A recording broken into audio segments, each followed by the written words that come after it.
بسم اللہ الرحمن الرحیم۔ شروع کرتا ہوں اللہ تعالیٰ کے نام سے جو بڑا مہربان نہایت رحم کرنے والا ہے۔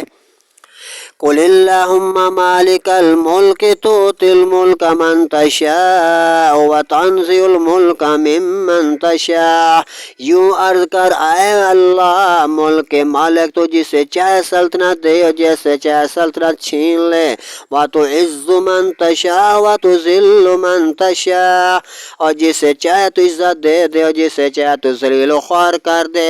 بیدک الخیر، ساری بلائی تیرے ہی ہاتھ میں ہے۔ انک علی کل شیء قدیر، بے شک تو سب کچھ کرنے پر قادر ہے۔ تولج اللیل فی النہار، تو دن کا حصہ رات میں ڈالے۔ وتولج النہار فی اللیل، اور رات کا کچھ حصہ دن میں ڈالے۔ وتخرج الحی من المیت، اور مردے کو زندہ سے نکالے۔ وتخرج المیت من الحی، اور زندہ سے مردہ نکالے۔ وتولج النہار فی اللیل، اور رات کا کچھ حصے دن میں ڈالے۔ وتخرج الحی من المیت، اور مردہ سے زندہ نکالے۔ وتخرج المیت من الحی، وترزق من تشاء بغیر حساب، اور زندہ سے مردہ نکالے اور جسے چاہے اللہ تعالیٰ بے گنتی حساب دے دے۔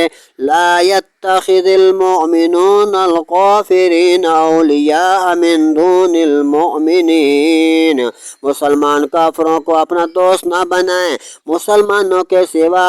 ومن يفعل ذلك فليس من الله في شيء الا ان تتقوا منهم تقاته، اور جو ایسا کرے گا اسے اللہ سے کچھ علاقہ نہ رہا مگر یہ کہ تم ان سے کچھ ڈرو۔